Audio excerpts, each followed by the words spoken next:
The Galactic Council chamber was filled with soft light, 1,000 species whispering in disbelief. They had just received a message from a small blue planet called Earth, a planet most of them had never cared about, a world that the Council once labeled as a Category D death world. The message was simple, only 12 words long, yet it froze the blood of every being who heard it. This is humanity's final warning, do not cross the saw line again. For a moment, silence ruled the chamber, then laughter broke out, echoing through the grand hall like thunder. The Varn Dominion ambassador, a tall insectoid creature with silver armor plates, clicked his mandibles in mock amusement. Humans threaten the galaxy again, he said. They still think their primitive fleets matter. Many agreed they had seen the Terran ships before. Small, slow, outdated, barely above pre-FTL in design. The last war had left Earth scarred and broken. Their colonies abandoned, their navy scattered. There was no way humanity could stand against the Council's might. But one elder, the archivist of Loran Prime, looked uneasy, his 4 eyes dimmed. They should not be ignored, he whispered. Humans never bluff. His warning was drowned in laughter. Far from the Council world, deep in the dark reaches of space, the Terran Defense Network watched silently. Old satellites reactivated after centuries. Once sleeping orbital cannons charged again. The Sol system glowed with hidden energy. Admiral Kira Holt stood on the command bridge of the Terran flagship Erebus, her cold eyes reflecting the holographic map of enemy fleets near the border. They crossed the Sol line, she said quietly. Activate the Black Protocol. The room fell silent, even the hum of the ship seemed to pause. Every officer knew what that meant. No more warnings, no more diplomacy. The galaxy had mocked humanity for too long. At the edge of human space, the first alien fleet arrived. Massive carriers of the Varn Dominion escorted by bioships from the Zell Consortium. Their commanders expected little resistance. Their goal was simple, to claim Earth's moon as a strategic outpost. What they found instead was nothing. No ships, no signals, just the cold silence of deep space. Until the stars blinked, a single Terran warship emerged from the dark, black hull absorbing all light. Its size dwarfed the alien carriers. A vessel unlike anything seen before, it bore no markings, only a symbol carved into its side, a white human hand. Identify yourself, demanded the Varn captain. But there was no reply, only static. Then a voice, calm and cold, echoed across every channel. You were warned. The Terran ship fired once. The blast wasn't light or heat. It was silence made into power. Every alien vessel vanished in an instant. Erased from existence, sensors failed, comms died, and the void fell quiet again. In the Council chamber, alarms began to ring. Reports came in from every sector. Fleets disappearing. Colonies gone dark, hyperlanes collapsing. It was as if the universe itself had turned against them. Still, many refused to believe it was humanity. Impossible, said the High Speaker. Earth has no such power. But Admiral Holt knew better. She stood before the window of her ship as Earth rose beneath her, its surface glowing with shield lines.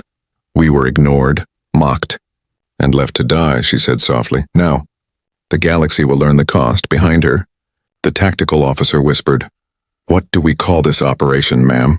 Her eyes never left the stars. Judgment, she said. The word carried through the Terran fleet like fire, and for the first time in 1,000 years, every human warship moved as one. In the darkness beyond Mars, hundreds of black vessels rose from hidden shipyards. Ancient engines awakening humanity's vengeance had begun, and as the first wave departed Sol, the message repeated across every communication network in the galaxy. The fall of the Dominion across the galaxy. Fear spread like wildfire. Reports of destroyed fleets filled the Council's channels, yet no one could explain how it happened. No wreckage, no survivors, not even radiation traces. It was as if the Terrans had turned war into disappearance. The Varn Dominion was the first to respond. Proud, ancient, and arrogant, they had crushed empires before. Their fleets were vast, their soldiers countless, their worlds protected by living fortresses that could swallow moons. They sent everything they had toward Sol. 10,000 ships, each larger than a continent. Their leaders declared, We will burn Earth and scatter their ashes among the stars. But on the outer edge of Varn space, something impossible appeared, a black mist, faint and slow-moving. It wasn't a fleet, it wasn't a storm, it was absence. Sensors couldn't detect it. Light bent around it, and any vessel that entered simply vanished. At first they thought it was a trick. Then entire battalions disappeared. Then whole world stopped answering. On the Dominion homeworld, panic broke through discipline. Governors screamed across channels, "Our suns are going dark," and they were right. For one by one, stars within their territory dimmed, like candles snuffed out by unseen hands. Admiral Holt stood aboard Erebus, her fleet now orbiting Titan Station, listening to intercepted transmissions. Her officers watched in silence as Dominion signals vanished from the map. "Is it the weapon?" one asked. She nodded slowly. "It's the Sentinel Cloud." The Sentinel Cloud was humanity's last creation before the Silence War ended centuries ago. Billions of nanite swarms linked by quantum AI, designed to consume anything that entered Sol space, long thought lost or deactivated. But Admiral Holt had found it buried deep within Mars's crust, and reactivated it with one command now. The galaxy's predators were learning what humans had built in fear, and kept in silence. In the council hall, chaos erupted. Ambassadors screamed for evacuation. The high speaker demanded, "Contact Earth, plead for peace." But it was too late. The human communication network no longer accepted messages. Every channel played the same phrase in cold monotone. Warning ignored. Judgment underway. On the Dominion world of Varkor. Skies turned black as the nanite storm arrived. Billions of metallic specks covered the atmosphere like soot. Then light faded, cities melted, oceans turned silver, and within minutes, the entire planet was nothing but silence. The Dominion fleet tried to escape, but every ship that jumped into hyperspace emerged shredded, their hulls disassembled mid-jump, their cores stripped for energy by the swarm. For the first time in centuries, the galaxy realized something horrifying. Humanity wasn't fighting with ships anymore. They were fighting with revenge given form. Admiral Holt watched the reports, her hands clasped behind her back. "The Dominion's gone," her officer whispered. "That's an entire civilization." Holt's voice was calm. "Cold thou, they enslaved billions, burned our colonies, turned our children into lab subjects," she said. "Now they join the silence they once gave us, but deep down, she wasn't proud. She had seen enough death in her lifetime." She whispered to herself, "Let this be enough." Yet she knew. It wouldn't be. On the galactic map, new red lights appeared. The Zell Consortium, the Krell Ascendancy, even the Seraph Union, all mobilizing fleets. The galaxy wasn't ready to surrender. They wanted vengeance of their own, but they didn't understand what they were facing. Humanity had turned survival into art, and war into a science of extinction in the dark of space. The Erebus turned toward the next star system. Admiral Holt gave her next command. "Set course for Krell space," she said. Her eyes were empty, her heart heavy, but her duty clear. "If they want to test our resolve, let them." The Terran fleet engines flared, silent but bright, behind them. The Dominion star systems were gone, replaced with dead void, and for the first time, the galaxy whispered a word that hadn't been spoken in 1,000 years. Terrans, they were no longer seen as prey, nor rivals. They were the storm, and the storm was coming. The Krell Ascendancy burns. The news of the Dominion's fall spread like lightning through the stars. The Krell Ascendancy, the oldest military power in the galaxy, refused to believe it. Their generals laughed in their cold metallic voices. "Humans cannot destroy the Dominion," they said. "It is propaganda." But the images kept coming, empty worlds, silent systems. Star lanes gone dark, and then no images at all. The council begged the Krell to stay out of the conflict. But the Krell knew no fear. They had ruled for millennia through iron and fire, and they believed they could break humanity as they broke countless species before. Within a week, the Krell War Council assembled the largest armada in galactic history. 10 million ships, weapons that could split moons, fleets that blotted out the stars. Their commanders announced to the galaxy, "We will erase Earth and end this madness." Admiral Kira Holt watched their movements from the dark side of Luna Base. The holographic map covered half her war room, red icons everywhere. "They're coming straight for us," her first officer said. Holt nodded. "Good," she replied quietly. "Then we won't have to go looking for them." The Erebus turned toward the outer Sol defense ring, black armor gleaming like oil against the stars. The Terran fleet was ready, hidden in magnetic fields and fold space traps. Waiting, silent, patient, the Krell arrived with confidence, filling the system with radio signals and mocking transmissions. "Earth lies before us," one Krell commander roared. "Their primitive home burns today." Then, the stars went out, every Krell sensor failed at once. Every engine flickered, and for a heartbeat, The universe turned black when light returned. The Erebus was behind them, followed by hundreds of Terran dreadnoughts. Black hulls folded into reality without jump signatures, and before the Krell could react, human voice transmissions filled their comms. You crossed the Sol line. You ignored the warning, then came the first strike. Not with lasers or missiles, but with gravity. The Terrans had weaponized singularity fields, folding space to crush entire fleets into atoms, each pulse erasing thousands of ships. The Krell fired back with everything they had, but their weapons found nothing. Terran ships blinked in and out of existence like ghosts, striking from impossible angles from Earth's orbit.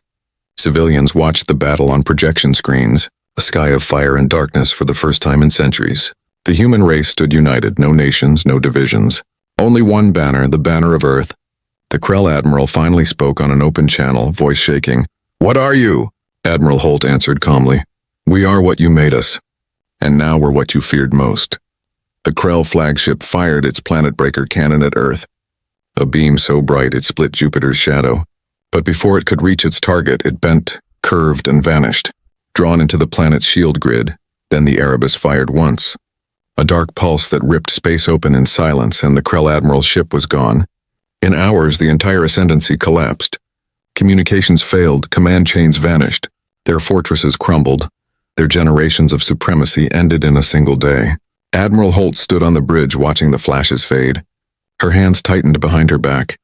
"We were children when they hurt us," she said softly. "Now we are their judgment." But her officer looked troubled. "Ma'am, some of their worlds held civilians. Millions of them," he said. Holt didn't look away from the stars. "Then they'll remember why the warning was given," she replied. Outside, the remains of the Krell fleet drifted into the void, silent, cold, and motionless while the Terran fleet stood in formation, unmoving like a wall of iron across the solar border. In the council hall, the panic turned to horror. No one spoke. No one laughed anymore. The archivist of Loran Prime whispered to the speaker, "I told you, humans never bluff." And in the darkness of the council's upper chambers, a single Terran transmission arrived, simple and cold. Phase 2 begins.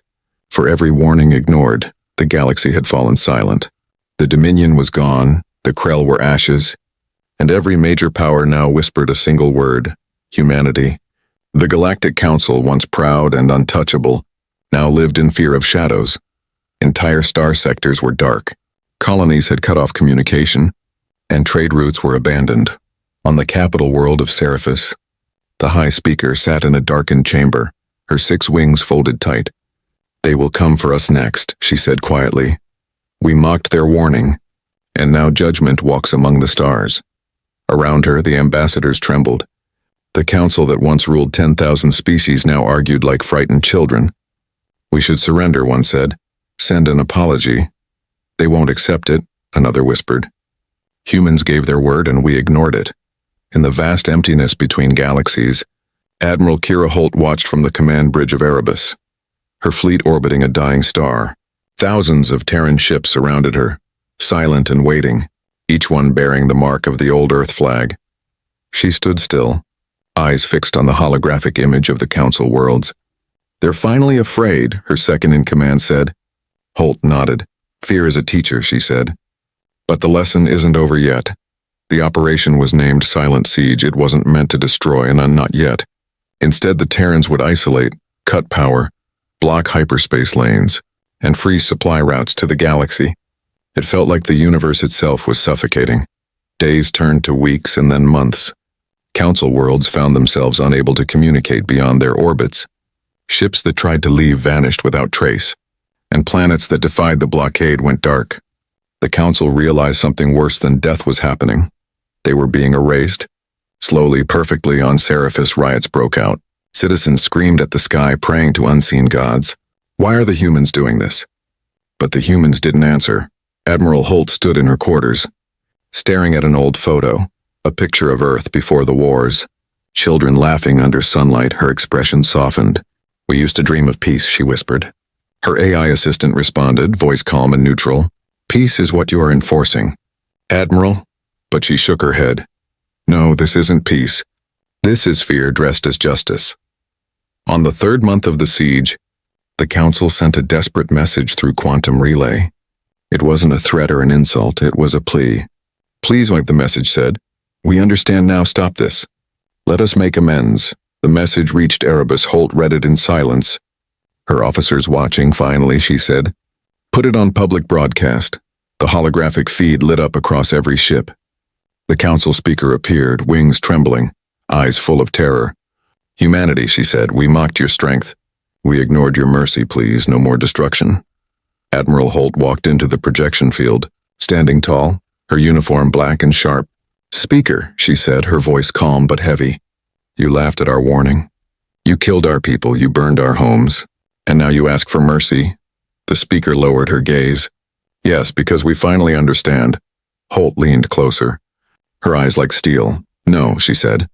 You understand fear, not respect. For a moment, silence hung between them. Then Holt said, we will not destroy you. Not yet. Her words made the entire council tremble.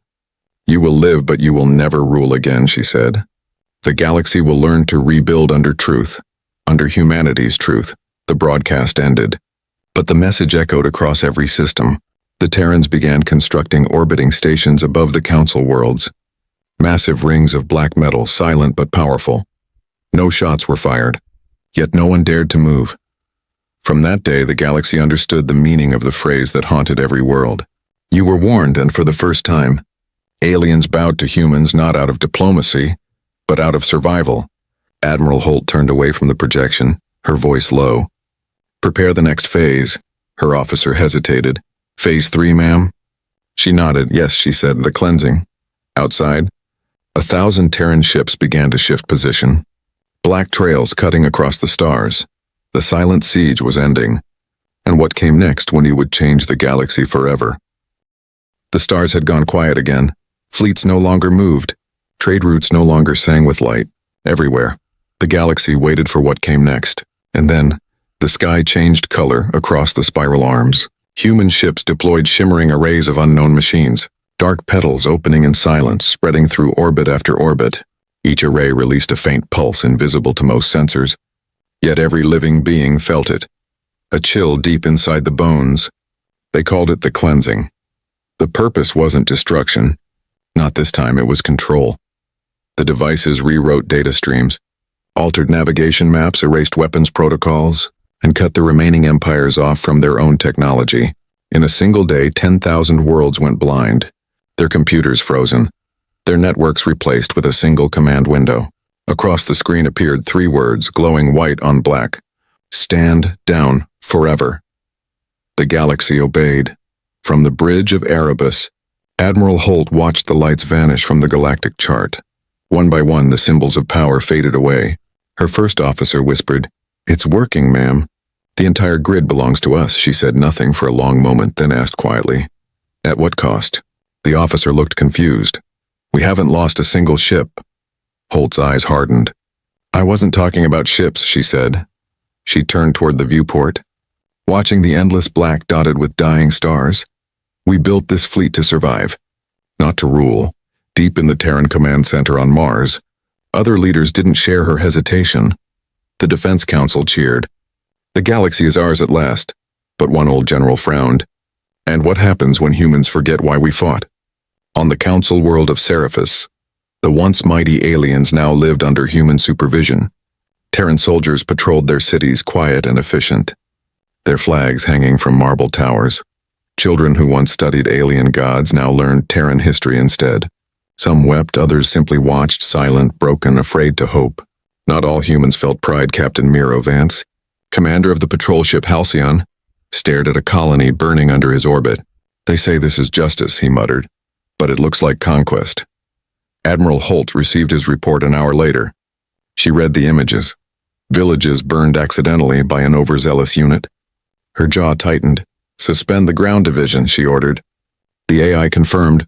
Orders executed, Admiral. Then, for the first time in years, she sat down. Her reflection in the glass looked older, colder. We became monsters to fight monsters, she said softly. And now I don't know which side we're on. Her assistant, a young lieutenant, hesitated before speaking. Ma'am, you gave them warning. They chose this? Holt looked at her and smiled sadly. Maybe, but power always finds a reason to justify itself. On the edges of known space, something new began to stir. A whisper among the enslaved worlds, a small group of aliens and humans together, sharing encrypted signals, calling themselves the Reclaimers. Their message spread quietly through forgotten frequencies. Humanity brought light, but now we must teach them mercy. When Holt's sensors picked up the first coded message, she didn't order its destruction. Instead, she whispered, "Maybe mercy is what we've been missing." Outside, the cleansing field stabilized, leaving the galaxy dim and calm. Terran banners waved over 1,000 worlds, and the stars glowed faintly red, reflections of human engines still burning. From orbit, Earth looked peaceful, green oceans shining under its shields. To the galaxy, it looked like the throne of gods, but to Admiral Holt, it looked like a graveyard filled with ghosts of every promise humanity once made. She turned from the window and said quietly, "Prepare a message," her officer asked. "To whom, ma'am?" She replied, "To everyone." And for the first time since the war began, humanity's next signal wasn't a warning. It was a question. What do we become when the war is over? The galaxy had gone quiet under Terran rule, but silence is never peace. Beneath the calm surface, rebellion was forming. Hidden in the corners of forgotten worlds, they called themselves the Reclaimers. A name whispered in the dark. They were humans, aliens, and even former soldiers who had seen enough. Their message was simple. Humanity was meant to protect, not dominate. On a forgotten moon called Lyra 9, the first Reclaimer base came alive. 100 ships hidden in deep canyons, their signals masked under asteroid interference. At the center stood a woman in dark uniform, her name, Commander Alan Voss. Once a proud Terran officer, now branded a traitor. She looked over a holomap filled with red zones. Every sector, every fleet, every world, the locked under one command, she said. But one thing the Terran system forgot, her second-in-command asked. "What's that?" She smiled. "Humans can't control humans forever." Meanwhile, aboard Erebus, Admiral Kira Holt sat in her dim command room, the lights low, the galaxy map hovering above the table. Reports of minor uprisings reached her daily. Ships refusing orders. Colonies rejecting control.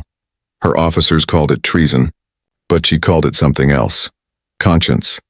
The Terran Council demanded immediate suppression. "Destroy the rebels before the message spreads," the order read. But Holt didn't move her fleets. Instead, she whispered, "Let it spread." Her officers exchanged confused looks. "Ma'am, if you don't act, the Reclaimers will grow stronger." Holt turned toward the window, watching the endless dark beyond. "Good," she said quietly. "Maybe they'll remind us who we used to be." On Lyra 9, the Reclaimers made their first move. They hijacked a Terran relay station and sent a message across the galaxy. It wasn't a threat. It was a truth. A woman's voice echoed through every world. Humanity once rose to protect life, not to rule it. If they have forgotten, then we will remind them. The Terran High Command panicked. Fleets were scrambled, blockades reinforced. But the message had already spread too far. Across occupied worlds, small acts of defiance began. Terran officers refused cruel orders. Alien engineers sabotaged control grids, and soldiers whispered forbidden words. We were warned, but this time, it meant something different. Admiral Holt stood before the Terran Council via hologram. The leaders' faces glowed cold blue. "Admiral Holt," one barked, "you are losing control of the outer colonies." She met their gaze. Calm and firm. "I am not losing control," she said. "I am letting freedom return." The council chamber erupted in anger. "You dare defy Earth?" They shouted. Holt's reply was simple. "I dare remember what Earth once stood for." They cut the transmission. She turned to her first officer. "Prepare the fleet," she said. "Are we attacking, ma'am?" He asked. Her expression hardened. "No, we're going to Lyra 9. Hours later, Erebus appeared over the Reclaimer base. The rebels looked to the sky and froze. The most feared warship in history hovered above them. But no weapons fired, no commands came. Then a message appeared on their screens. "This is Admiral Kira Holt. I am not your enemy." Commander Voss stared at the screen. Disbelief in her eyes, she replied, "Then why are you here?" Holt's image flickered into view. "Because maybe you're right," she said. "Maybe the galaxy doesn't need another ruler. It needs balance." For the first time since the war began, two sides of humanity stood face to face, one born from power, the other from guilt. The reclaimers waited in silence as Erebus descended. The ground trembled, dust rising under its massive shadow. Admiral Holt stepped out alone, her uniform dark against the golden sky. No guards, no soldiers, just her, walking toward the rebels. Every weapon aimed at her, but she didn't stop. She stood before Commander Voss and said softly, "If we keep this path, humanity will become the same monster it once feared." Voss hesitated, then nodded. "Then help us change it," and just like that, something shifted in the stars. The Terran Empire had begun to fracture, not through battle, but through truth above them. Erebus's engines dimmed, for the first time in decades. The ship entered standby mode, and across the galaxy, a whisper began again, not of warning, not of judgment, but of hope. "The storm has ended," someone said. "Now we rebuild." The galaxy had lived in fear for too long. Worlds once bright with life had gone dark under Terran shadow. But now, in the quiet after the storm, something new began to breathe on Lyra 9. The alliance between Admiral Kira Holt and Commander Alan Voss grew stronger. Human fleets once sent to destroy now protected refugee ships. Terran dreadnoughts carried food, not weapons. And for the first time since the Judgment, alien voices sang again in open air, yet not everyone welcomed peace on Mars. The Terran High Command burned with rage. "Admiral Holt has betrayed humanity," shouted the chairman. "She sides with rebels and aliens." They declared her a traitor. They called her fleet rogue. And they sent a new armada to hunt her down. The Erebus received the message. Holt stood in silence for a long time. Her officers watching, finally she said, "So it begins. Humans against humans." Her voice was soft but steady. They forgot the lesson of the warning. The stars flared bright as the Loyalist fleet approached. Hundreds of Terran ships perfectly disciplined, engines glowing blue like fire. The Erebus stood alone between them and the Reclaimer worlds. Commander Voss walked to Holt's side. "We can't win this," she said. Holt smiled faintly. "Maybe not, but we can end it differently." The two fleets faced each other across the void. No one fired, no one moved, and then Holt opened a channel to every ship. Human and alien alike, her voice echoed through the stars, calm but filled with weight. "We built the fire that burned this galaxy," she said, "but we can still choose what rises from the ashes." The warning was never about power. It was about restraint. "We do not own the stars. We only share their light." Her words spread across every communication network, even the High Command heard them. And for a brief moment no one spoke. On the Loyalist flagship Tyrant, the young captain hesitated. He had been trained to obey. But his hands shook. He whispered, "She's right." Then one by one ships powered down their weapons. The largest armada in human history surrendered to silence. Admiral Holt closed her eyes as the lights dimmed. She whispered, "Finally." Voss turned to her. "What now?" Holt smiled. "Now we rebuild, not as conquerors, but as guardians." Weeks later on the council world of Seraphis, the surviving species gathered for the first time since the war. The air was thick with tension and hope. Admiral Holt stood before them.